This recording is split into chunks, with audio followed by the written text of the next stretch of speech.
ಮೈಸೂರಿನ ಕೆಂಪರಾಜಮಣ್ಣಿ ಆಸ್ಪತ್ರೆ ಆವರಣದಲ್ಲಿ ಕೇಂದ್ರ ಸರ್ಕಾರದ ಪಿಎಂ ಅಭಿಮ್ ಯೋಜನೆಯಡಿ ನಿರ್ಮಾಣವಾಗುತ್ತಿರುವ ಕ್ಷಯರೋಗದ ತುರ್ತು ಚಿಕಿತ್ಸಾ ಕೇಂದ್ರದ ಯದುವೀರ್ ಕೃಷ್ಣದತ್ತ ಚಾಮರಾಜ ಒಡೆಯರ್ ಇಂದು ಪರಿಶೀಲನೆ ನಡೆಸಿದರು.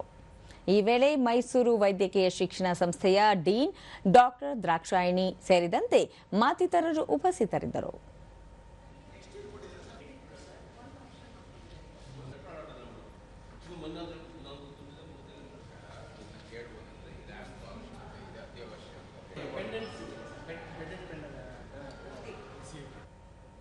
ಬಳಿಕ ದೂರದರ್ಶನದೊಂದಿಗೆ ಯದುವೀರ್ ಕೃಷ್ಣದತ್ತ ಚಾಮರಾಜ ಒಡೆಯರ್ ತುರ್ತು ಚಿಕಿತ್ಸೆ ಅಗತ್ಯ ಇರುವವರಿಗೆ, ವಿಶೇಷವಾಗಿ ಕ್ಷಯ ರೋಗಿಗಳಿಗೆ ನೆರವಾಗಲೆಂದು 50 ಹಾಸಿಗೆಗಳ ತುರ್ತು ಘಟಕ ನಿರ್ಮಾಣ ಮಾಡಲಾಗುತ್ತಿದ್ದು, ಈಗಾಗಲೇ ಶೇಕಡಾ 90ರಷ್ಟು ಕಾಮಗಾರಿ ಪೂರ್ಣಗೊಂಡಿದೆ ಎಂದು ತಿಳಿಸಿದರು. ಸೌಕರ್ಯಕ್ಕೆ ಒಂದು ಸಹಾಯ ಕೊಡುವ ನಿಟ್ಟಿನಲ್ಲಿ ಈ ಒಂದು ಮೂಲ ಸೌಕರ್ಯವನ್ನು ನಿರ್ಮಾಣ ಮಾಡೋದು. ಕೊಡಗೂಲು ಸಹ 2 ವಿರಾಜಪೇಟೆಯಲ್ಲೂ ಮಡಿಕೇರಿಯಲ್ಲೂ ಕೂಡ ಒಂದು ಸ್ಪೆಷಾಲಿಟಿ ಕೇರ್ ಸೆಂಟರು ಮತ್ತು ಟರ್ಷರಿ ಕೇರ್ ಸೆಂಟರ್ ಇತ್ಯಾದಿ ಎಲ್ಲ ಬರ್ತಾ ಇದೆ.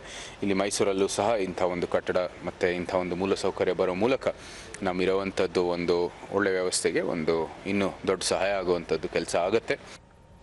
ಡಾಕ್ಟರ್ ದ್ರಾಕ್ಷಾಯಿಣಿ, ಈ ತುರ್ತು ಚಿಕಿತ್ಸಾ ಘಟಕದಿಂದ 5 ಜಿಲ್ಲೆಯ ಜನರಿಗೆ ಅನುಕೂಲವಾಗಲಿದ್ದು, ಮತ್ತಷ್ಟು ಮೂಲಸೌಕರ್ಯ ಒದಗಿಸುವಂತೆ ಸಂಸದರಿಗೆ ಮನವಿ ಮಾಡಲಾಗಿದೆ ಎಂದರು. ಕೇಳಿದ್ದೀವಿ.